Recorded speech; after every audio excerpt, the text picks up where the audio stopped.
keyakinan kelas kita supaya kedepannya kita akan lebih baik. Sebelumnya dijelaskan dulu Bu Sokit masalah keyakinan kelas itu apa, supaya nanti di sini tidak ada lagi hukuman. Kamu dihukum karena sesuatu hal, itu tidak terjadi lagi. Kamu tidak lagi melihat peraturan. Ada atau tidak ada peraturan, kelas ini akan menjadi jauh lebih baik kalau ada keyakinan kelas. Keyakinan kelas itu yang kita pentingkan adalah nilai budaya positifnya, bukan budaya negatif.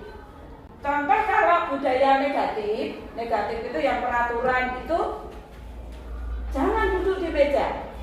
Tapi kalau kita nanti membuat keyakinan kelas yang ada di kelas ini menjadi kelas IPA impian, maka kelas kita nanti akan hebat, menyenangkan, membuat kita menjadi nyaman.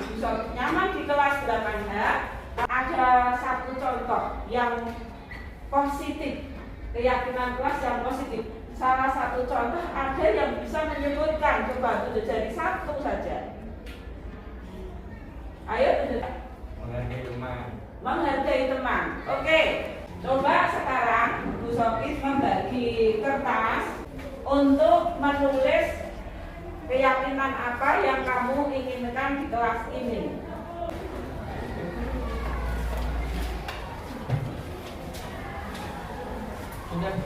Silakan semua menulis. Coba sebelum ditempelkan di depan, Bu Sokit pengen tahu impian apa saat pelajaran IPA yang kamu inginkan. Ya. Kelas kursi nyaman di hati. Ya. Yang bersih, rapi, dan nyaman. Aku ingin kelasku jauh dari kata kotor. Kelas yang saling bekerja sama dengan satu sama lain. Selalu sportif dalam segala hal dan keyakinan. Selanjutnya hasil tulisanmu itu kita tempelkan di sini, boleh. Dilanjutkan.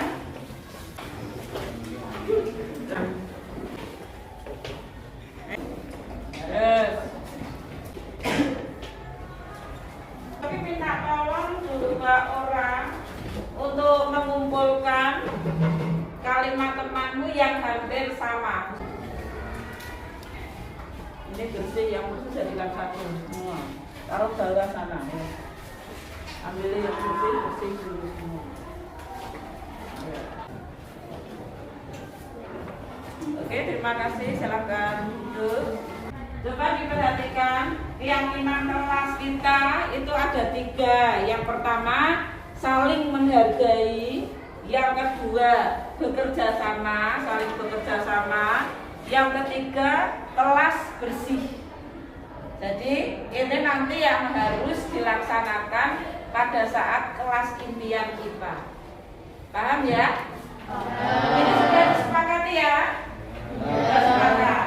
Berarti kalau kalian Bu Sokit dan kamu itu sudah sepakat untuk kelas impian IPA 8H itu 1, saling menghargai, 2, saling bekerja sama, 3, kelasnya bersih, maka harus kita saling tanda tangan. Jadi ya. Terus nomor absen 2. Ada terbentuk satu kesepakatan kelas, yaitu yang pertama menghargai, yang kedua itu kerjasama, yang ketiga adalah bersih. Kita sudah tanda tangani bersama, dan ini berarti kita harus melakukan karena ini adalah keinginan kita. Bu Sokit dan kalian di kelas IPA itu, kelas impian kita itu di dalam kelas pasti akan ada kerjasama, saling menghormati, dan kelas selalu bersih. Tapi Bu Sokit alhamdulillah untuk siang ini kelas kita memang bersih. Terima kasih waktunya. Kita bertemu lagi di kesempatan berikutnya. Sebelum kita akhiri, coba berdiri lagi. Jawaban ya? IPA yes? IPA oke?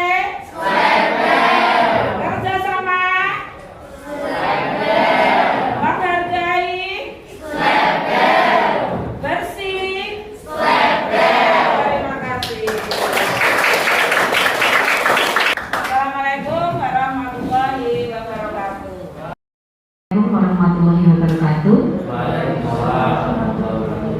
Bapak Ibu sekalian yang saya hormati, terima kasih kehadirannya pada siang hari ini untuk mengikuti pengimbasan budaya positif di SMA Negeri 1 Bawen yang akan disampaikan oleh Ibu Sofifatun Nafiroh, SPD MPD.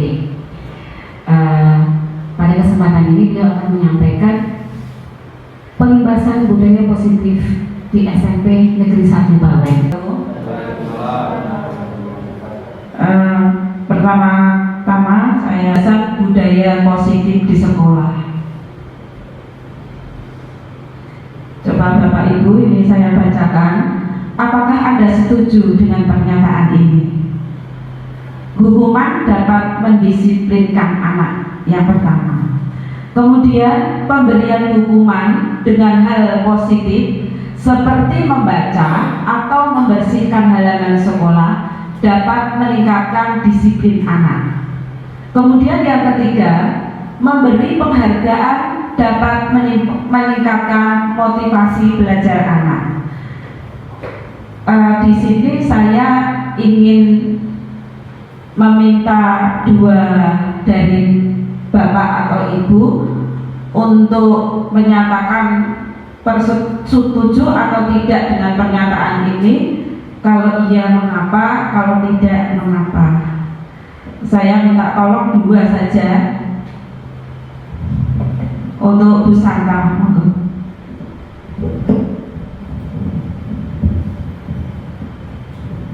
Baik, terima kasih Bu Sofir. Untuk pernyataan yang pertama, hukuman dapat mendisiplinkan anak, saya tidak 100% setuju dengan hal ini karena kadang memang ada ketika anak itu dihukum, dia akan disiplin pada saat itu saja, tapi nanti akan terulang kembali apa yang dilakukannya, yang hal-hal negatif yang dilakukannya. Lalu untuk pemberian hukuman dengan hal positif seperti membaca atau membersihkan halaman sekolah dapat meningkatkan disiplin anak. Saya setuju dengan pernyataan ini karena lalu untuk yang ketiga, memberi penghargaan dapat meningkatkan motivasi belajar anak. Ini saya sangat setuju dengan pernyataan yang ketiga ini karena kebetulan saya pernah melakukan hal ini, artinya saya memberikan penghargaan ke anak dan setelah itu motivasinya bisa meningkat, motivasi belajarnya bisa meningkat. Seperti itu. Mengetahui lebih lanjut nanti apakah setuju atau tidak, kita lihat atau kita sepak dulu materi setelah ini. Kemudian nanti Bapak Ibu bisa menyimpulkan atau bisa memberi pernyataan apakah pernyataannya masih sama ataukah sudah berbeda. Ini budaya. Kata budaya merupakan bahasa yang berasal dari bahasa Sanskerta, yaitu budaya, yang merupakan bentuk jamak dari budi yang memiliki arti budi atau akal. Sedangkan dalam bahasa Inggris budaya dikenal dengan kata culture yang berasal dari bahasa Latin atau mengerjakan. Budaya merupakan pola atau cara hidup yang terus berkembang oleh sekelompok orang dan diturunkan pada generasi berikutnya. Kita lanjutkan. Disiplin berasal dari bahasa Latin disciplina, yaitu artinya belajar. Banyak orang yang memaknai sebagai sesuatu yang dilakukan seseorang pada orang lain untuk mendapatkan kepatuhan. Yang selanjutnya memiliki kecenderungan ketidaknyamanan serta sering dihubungkan dengan tata tertib yang berkaitan dengan sanksi dan hukuman bagi yang melanggar.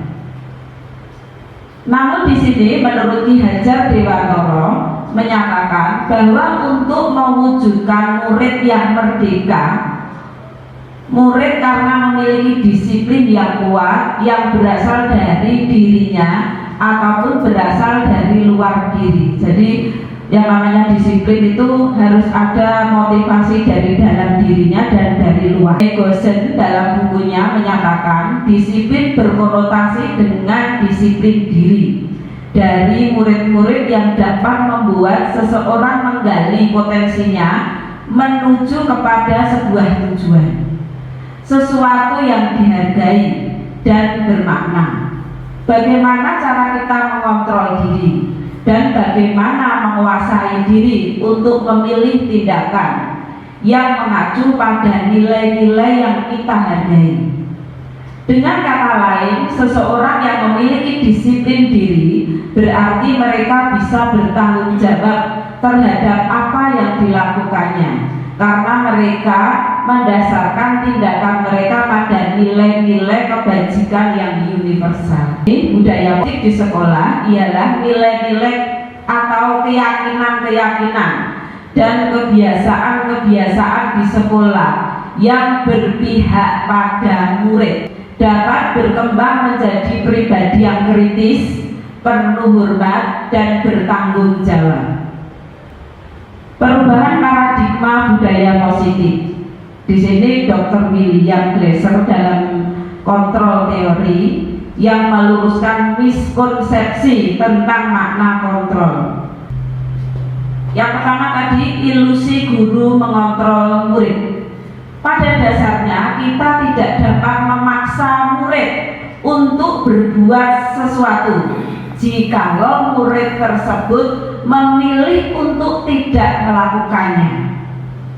Walaupun tampaknya guru sedang mengontrol perilaku murid, hal demikian terjadi karena murid sedang mengizinkan dirinya dikontrol. Saat itu bentuk kontrol guru menjadi kebutuhan dasar yang dipilih oleh murid tersebut.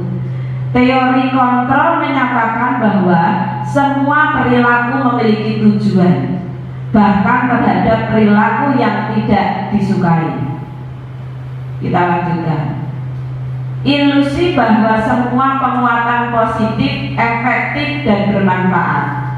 Penguatan positif atau bujukan adalah bentuk-bentuk kontrol segala usaha untuk mempengaruhi murid agar mengulangi sesuatu perilaku tertentu. Adalah suatu usaha untuk mengontrol murid tersebut dalam jangka waktu tertentu. Kemungkinan murid tersebut akan menyadarinya dan mencoba untuk menolak bujukan kita, atau bisa jadi murid tersebut menjadi tergantung pada pendapat sang guru untuk berusaha. Kritik membuat orang merasa bersalah, dapat menguatkan karakter. Menggunakan kritik dan rasa bersalah untuk mengontrol murid menuju pada identitas gagal, mereka belajar untuk merasa buruk tentang diri mereka. Mereka mengembangkan dialog diri yang negatif. Kadang kala sulit bagi guru untuk mengidentifikasi bahwa mereka sedang melakukan perilaku ini, karena seringkali guru cukup menggunakan suara halus untuk menyampaikan pesan negatif. Jangan menyontek, itu yang intinya negatif-negatif. Jangan buang sampah sembarangan. Ilusi bahwa orang dewasa memiliki hak untuk memaksa. Banyak orang dewasa yang percaya bahwa mereka memiliki. Kita lanjut. Perubahan paradigma stimulus respon kepada pendekatan teori kontrol. Bila kita ingin membuat kemajuan perlahan, sedikit demi sedikit, ubahlah sikap atau perilaku Anda. Namun bila kita ingin memperbaiki cara-cara utama kita, maka kita perlu mengubah kerangka acuan kita. Ubahlah bagaimana Anda melihat dunia, bagaimana Anda berpikir tentang manusia. Ubahlah paradigma Anda. Skema pemahaman dan penjelasan aspek-aspek tertentu tentang realitas. Ini untuk stimulus respon dan teori kontrol. Realitas kebutuhan kita sama. Teori kontrol, realitas kebutuhan kita berbeda. Semua orang melihat hal yang sama. Setiap orang memiliki gambaran berbeda. Jadi ini tidak sama. Kita mencoba mengubah orang agar berpandangan sama dengan kita. Kita berusaha memahami pandangan orang lain tentang dunia. Perilaku buruk dilihat sebagai suatu kesalahan. Semua perilaku memiliki tujuan. Bahkan anak melempar temannya itu pasti memiliki tujuan. Kita lihat tujuannya dulu. Orang lain bisa mengontrol saya. Hanya Anda yang bisa mengontrol diri Anda. Saya bisa mengontrol orang lain. Anda tidak bisa mengontrol orang lain. Pemaksaan ada pada saat bujukan gagal. Kolaborasi dan konsensus menciptakan pilihan-pilihan baru. Bentuk kontrol diri agar dapat mencapai suatu tujuan mengacu pada nilai-nilai atau prinsip-prinsip mulia dengan nilai-nilai kebajikan yang universal. Nilai-nilai kebajikan yang ingin dicapai oleh setiap anak Indonesia yang kita kenal dengan profil pelajar Pancasila. Profil pelajar Pancasila yang pertama beriman, bertakwa kepada Tuhan Yang Maha Esa dan berakhlak mulia. Yang kedua mandiri. Yang ketiga bernalar kritis. Yang keempat berkebinekaan global. Yang selanjutnya bergotong royong. Yang terakhir adalah kreatif. 3 motivasi perilaku manusia. Ada 3. Yang pertama, untuk menghindari ketidaknyamanan atau hukuman. Jadi melakukan sesuatu itu karena supaya nyaman dan tidak dihukum. Jadi murid saya membuat PR IPA itu karena takut dihukum oleh Bu Sokip, misalnya seperti itu. Yang kedua, untuk mendapatkan imbalan atau penghargaan dari orang lain. Nanti kalau yang nilainya bagus dapat bintang, dapat stiker jempol, atau dapat nilai baik. Kemudian yang ketiga, untuk menjadi orang yang mereka inginkan dan menghargai diri sendiri dengan nilai-nilai yang mereka percaya. Untuk menghindari ketidaknyamanan atau hukuman, tadi motivasi yang pertama.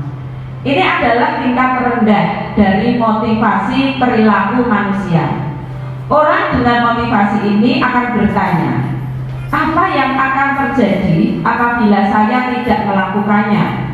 Sebenarnya mereka sedang menghindari permasalahan yang mungkin muncul dan berpengaruh pada mereka secara fisik, psikologis, maupun tidak terpenuhinya kebutuhan mereka. Bila mereka tidak melakukan tindakan tersebut, motivasi ini motivasi yang seperti ini itu bersifat motivasi eksternal dari luar. Yang kedua, untuk mendapatkan imbalan atau penghargaan dari orang lain, satu tingkat di atas motivasi yang pertama. Di sini orang berperilaku untuk mendapatkan imbalan atau penghargaan dari orang lain. Orang dengan motivasi ini akan bertanya, apa yang akan saya dapatkan apabila saya melakukannya? Mereka melakukan sebuah tindakan untuk mendapatkan pujian dari orang lain yang menurut mereka penting dan mereka letakkan dalam dunia berkualitas mereka. Mereka juga melakukan sesuatu untuk mendapatkan hadiah, pengakuan, atau imbalan. Motivasi ini juga bersifat eksternal. orang yang mereka inginkan dan menghargai diri sendiri dengan nilai-nilai yang mereka percaya. Orang dengan motivasi ini akan bertanya, akan menjadi orang yang seperti apabila saya melakukannya. Mereka melakukan sesuatu karena nilai-nilai yang mereka yakini dan hargai, dan mereka melakukannya karena mereka ingin menjadi orang yang melakukan nilai-nilai yang mereka yakini tersebut. Ini adalah motivasi yang membuat seseorang memiliki disiplin positif, karena motivasi berperilakunya bersifat internal. Menurut Anda, dari ketiga jenis motivasi tadi, motivasi manakah yang saat ini paling banyak mendasari perilaku murid-murid Anda di sekolah? Jelaskan saya. Ya, terima kasih atas kesempatannya, Bu Sobit. Untuk selama ini yang sering kita lakukan masih motivasi, ya ini jujur nih, Bu Sobit, ya, masih kebanyakan masih menggunakan motivasi yang pertama di anak itu untuk manut terhadap kita. Itu yang sering kita lakukan. Walaupun ada beberapa Bapak Ibu guru yang juga menggunakan motivasi baik yang kedua maupun yang ketiga. Terutama yang ketiga itu seperti yang disampaikan oleh Bu Sofi tadi, bahwa kebanyakan dari kita juga belum menyadari bahwa kita pernah melaksanakan motivasi tersebut. Terima kasih Bu Sofi. Yang benar yang sudah sering kita lakukan itu, yang paling banyak itu justru nomor 1. Bahkan kita itu akan marah jika kita mengajar sudah merasa oke, tapi kenyataan anaknya nilainya itu tidak sesuai dengan yang kita harapkan. Misalnya pada tes sumatik itu dari 36 orang, terus Pak Rewangi begini pakai macam-macam media, tapi dari 36 itu yang bisa tuntas itu 7. Strategi apa yang selama ini Anda terapkan untuk menanamkan disiplin positif pada murid-murid Anda? Bagaimana hasilnya pada perilaku murid-murid Anda? Itu dengan adanya peraturan ditempelkan di kelas-kelas. Jika ini maka ini. Tapi berapa anak yang sesuai dengan yang kita harapkan? Berapa anak yang melambai? Justru mungkin lebih banyak yang mengaprak baca itu. Itu padahal peraturan itu kita tidak sederhana loh ya. Sudah dirapatkan, dicetak, ditempel, bahkan sampai tempelannya itu di dalam kelas. Kita lanjutkan. Mengapa sedemikian? Jadi strategi yang kita terapkan itu hasilnya belum maksimal sesuai yang kita harapkan. Kita lanjut. Ini ada kasus IPA kurang menguasai pelajaran IPA, sehingga pada saat pelajaran tersebut berlangsung dia lebih banyak berdiam diri atau menggambar di buku pelajaran. Pada saat guru IPA-nya Pak Seno menanyakan pertanyaan kepada IPA menjadi gugup dan tidak sengaja menjatuhkan tasnya dari kursi, serta tiba-tiba menjadi gagap pada saat berupaya menjawab. Seluruh kelas pun tertawa melihat perilaku IPA yang bicara tergagap dan terkejut tersebut. Pak Seno pada saat itu membiarkan teman-teman IPA menertawakan IPA yang tergagap dan malu luar biasa, dan malahan minta IPA untuk maju ke depan dan berdiri di depan kelas sambil menunjuk hidungnya karena tidak bisa menjawab. Tidak bisa menjawab pertanyaan Pak Seno. Kelas makin gaduh dan anak-anak pun tertawa melihat Iva di depan kelas memegang ujung hidungnya. Yang serupa seperti ini itu masih sering terjadi. Bahkan kita termasuk saya itu pernah melakukan yang mirip-mirip seperti ini terhadap anak-anak kita. Yang selanjutnya hukuman, konsekuensi, dan restitusi. Hukuman, jadi di sini antara hukuman, konsekuensi, dan restitusi. Jadi kalau hukuman, sesuatu yang menyakitkan harus terjadi. Ini menyakitkan keduanya, termasuk gurunya. Kalau konsekuensi, sesuatu yang harus terjadi. Kalau restitusi merupakan pilihan. Kemudian hukuman membuat tidak nyaman untuk murid, anak untuk jangka waktu panjang, sampai kapanpun dia akan ingat bahwa saya pernah dihukum oleh Pak Guru ini atau Bu Guru ini. Kemudian kalau konsekuensi itu tidak nyaman untuk murid, anak untuk jangka waktu pendek, hanya jangka waktunya pendek kalau ini. Kemudian restitusi menguatkan untuk murid, anak dalam jangka waktu panjang. Ini menguatkan motivasi intrinsik, menguatkan disiplin positif. Kemudian di sini hukuman itu korban mendapatkan keadilan. Kalau konsekuensi, korban bisa diabaikan. Restitusi, korban mendapatkan ganti. Kemudian untuk hukuman, murid atau anak akan tersakiti. Kalau konsekuensi, murid atau anak dibuat tidak nyaman. Tapi kalau restitusi, murid atau anak mendapatkan penguatan. Perilaku pasif agresif menikah. Kalau konsekuensi, penguatan hanya bertahan dalam jangka waktu pendek, tapi restitusi masalah dapat terpecahkan. Hukuman, sistem tidak akan berjalan bila murid tidak takut. Kemudian konsekuensi memerlukan monitoring dan supervisi terus-menerus dari guru. Kalau guru lemah, ya sudah.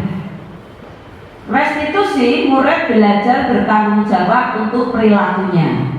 Hukuman berlaku hanya pada sebuah institusi, tidak berlanjut pada kehidupan nyata. Konsekuensi membantu penerapan mengikuti peraturan dalam masyarakat. Restitusi fokus pada pemecahan masalah dalam jangka waktu yang panjang. Hukuman peraturannya adalah titik-titik, kamu harus titik-titik. Kalau konsekuensi, apa peraturannya?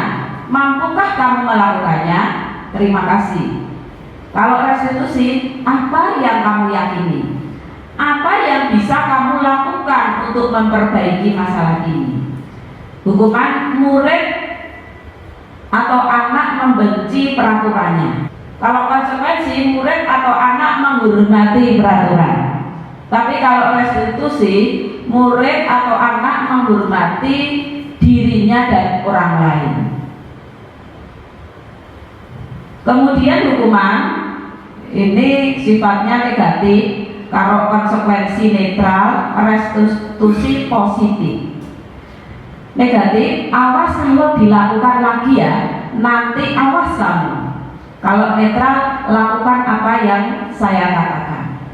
Restitusi, apakah hal ini yang sesungguhnya ingin kamu lakukan? Kemudian hukuman mode paksaan. Netral itu stimulus respon. Kalau restitusi, teori kontrol. Kemudian hukuman mendorong menyalahkan diri. Netral mendorong kepatuhan. Restitusi mendorong disiplin positif. Kemudian hukuman konsep diri buruk.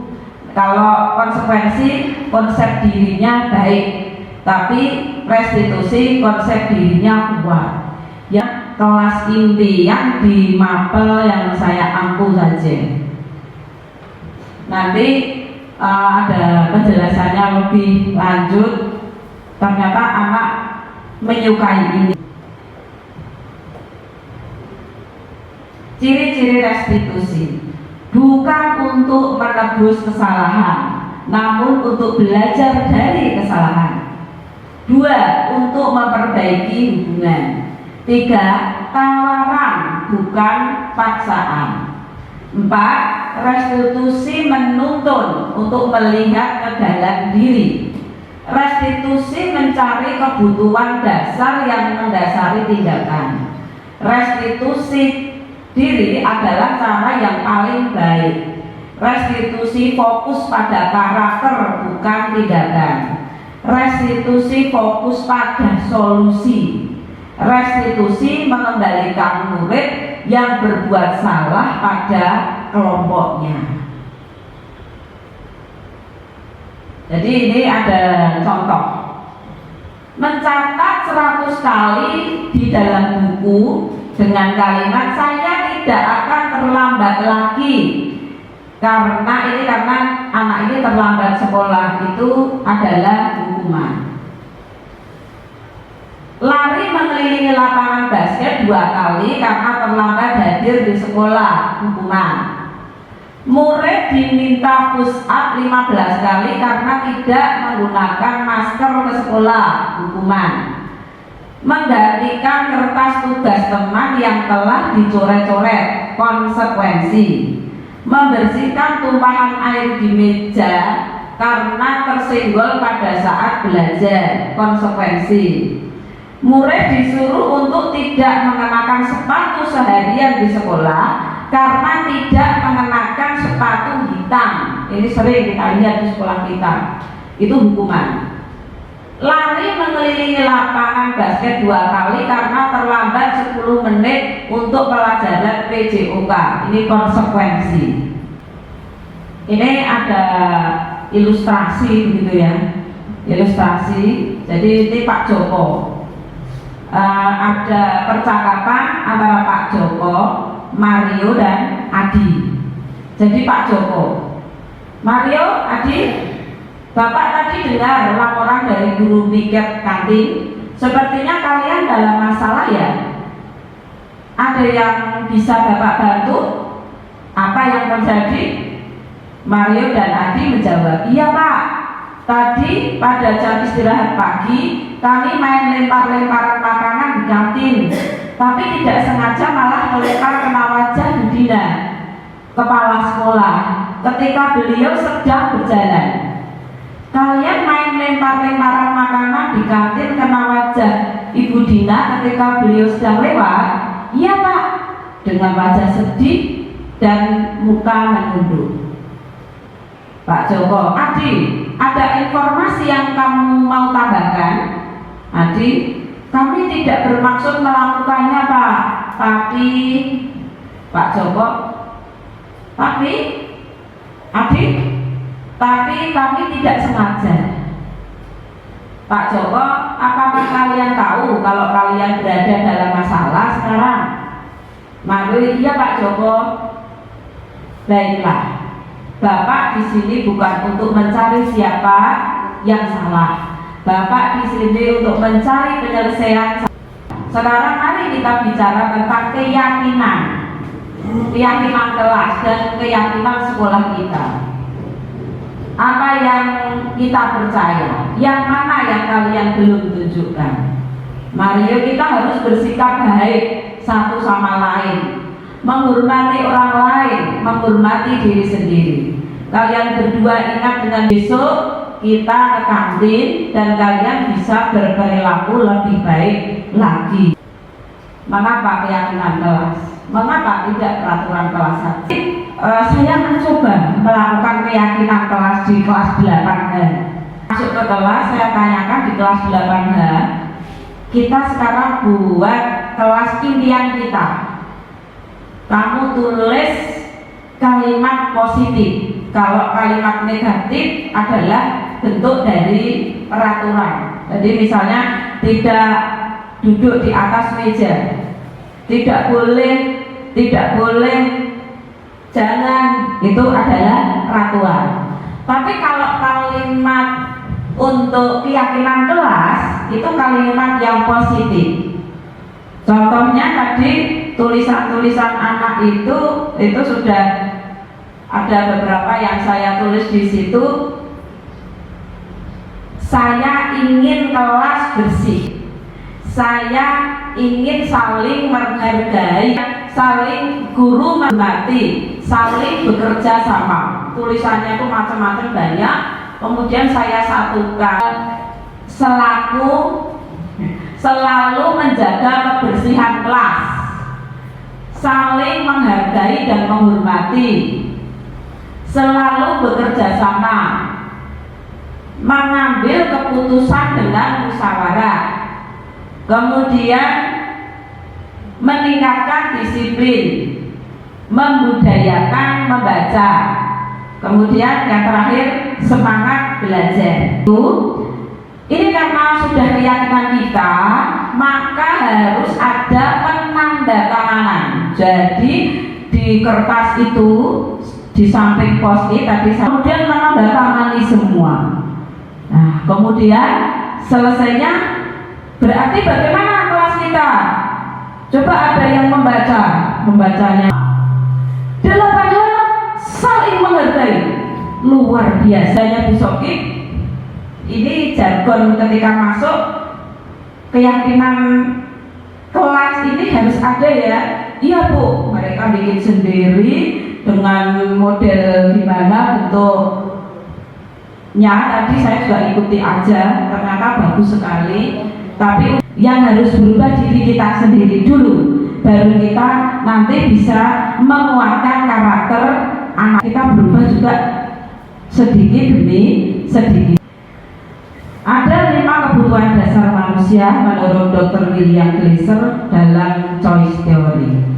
Ibu Ambar, guru wali kelas 2A di SD Pelita Hati, sedang bingung menghadapi ulah salah satu murid di kelasnya, yaitu Doni, dan mengeluhkan Doni yang seringkali meminta bekal makan siang mereka dengan paksa.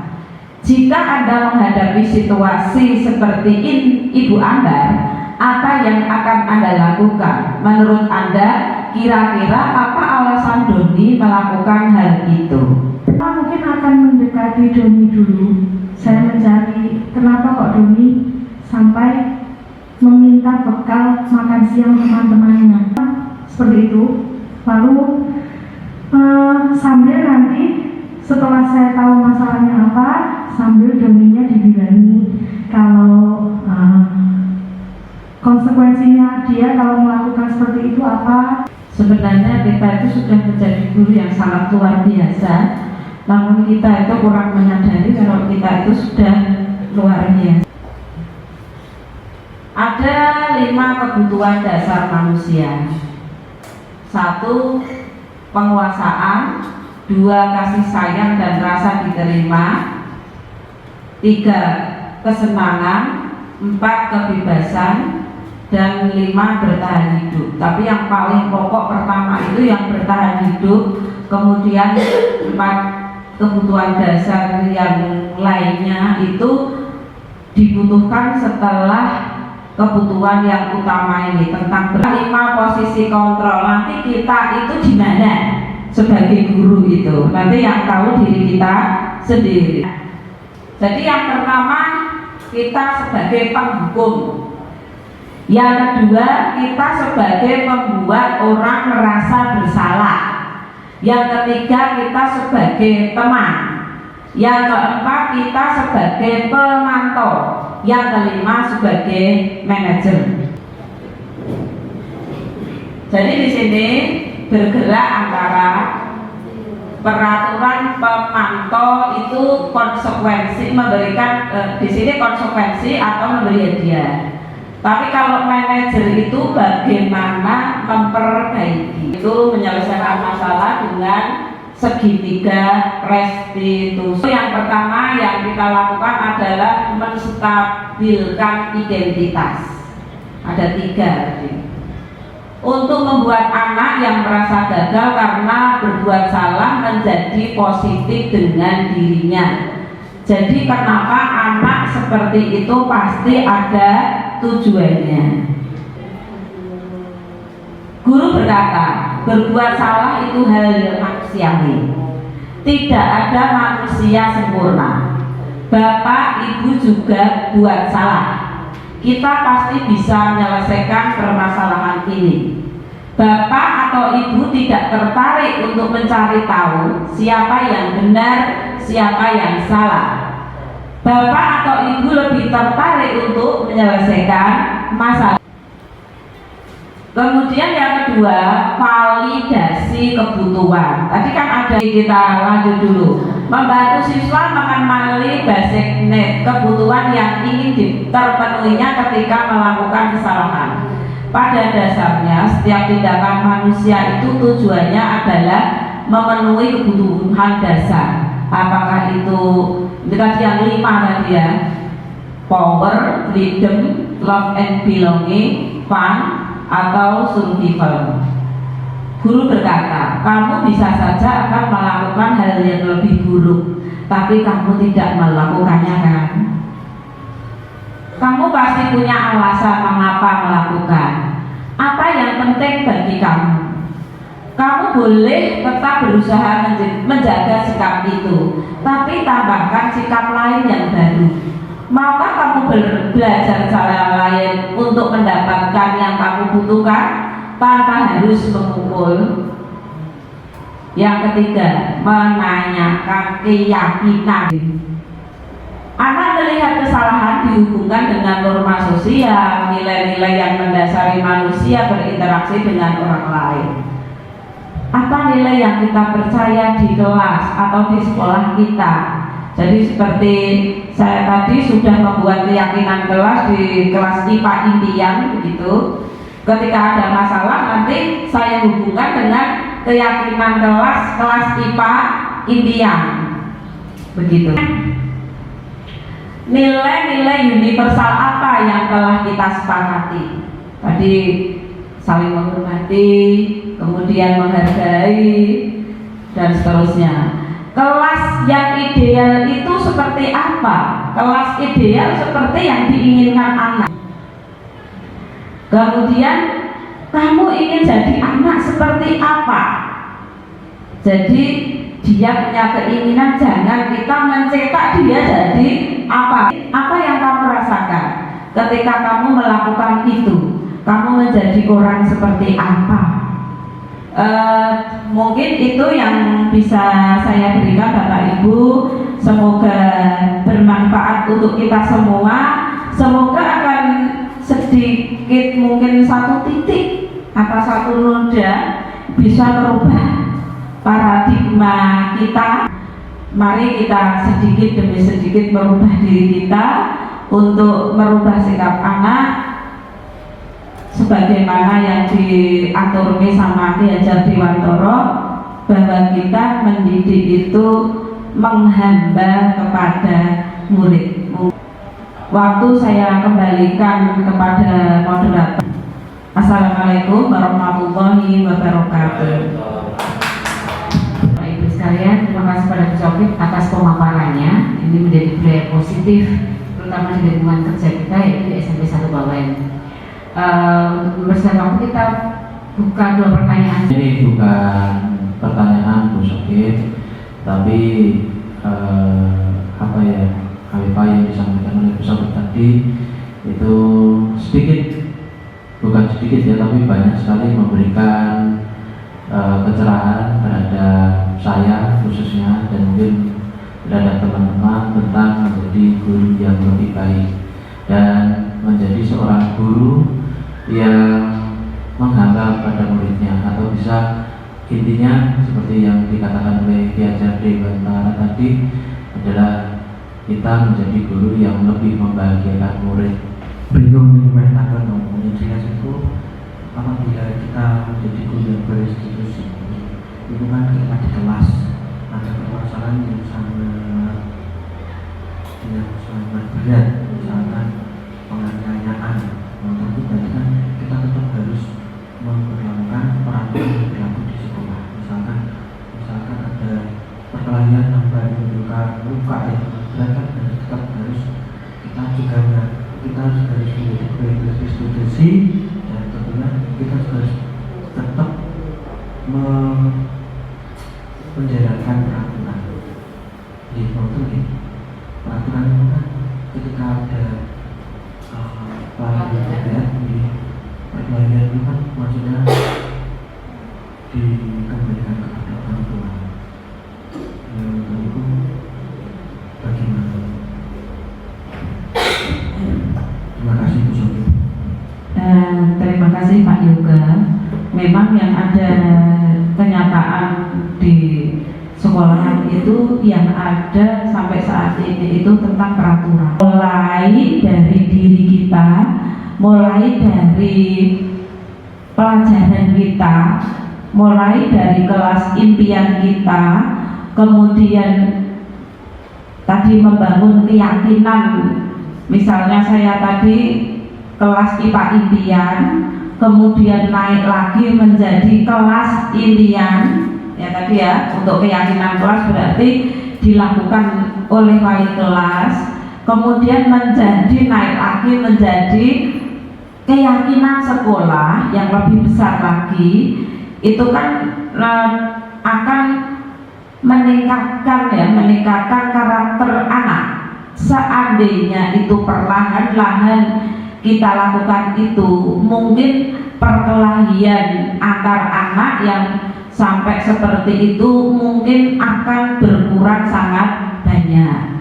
Karena sampai saat ini itu keyakinan diri kita sendiri atau keyakinan anak terhadap dirinya, keyakinan kita terhadap diri kita, dan seterusnya sampai dengan keyakinan sekolah itu kita belum sampai ke sana, dan mungkin nanti kita secara bersama-sama akan membuat keyakinan sekolah itu bisa terminimalkan untuk kejadian seperti itu. Mungkin itu Pak Yoga.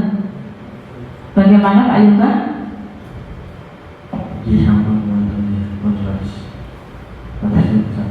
Ya, terima kasih. Oke Bapak Ibu, tidak ada pertanyaan lagi. Kalau tidak ada pertanyaan, kita tutup dengan kata kunci yang tadi kita rangkum. Menurut saya, yang pertama adalah kita harus menjadi guru yang restitusi. Kata kuncinya restitusi. Kemudian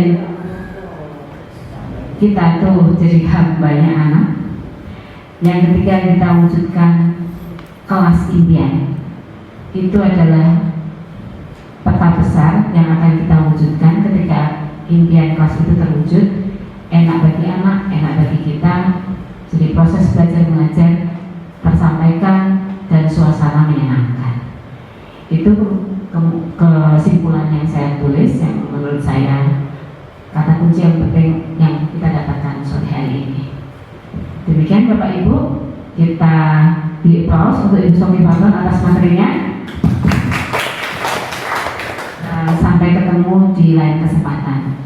Saya selaku moderator mengucapkan maaf ya sebenarnya jika ada kesalahan tutur kata yang saya sengaja maupun tidak. Demikian kami tutup. Wassalamualaikum warahmatullahi wabarakatuh.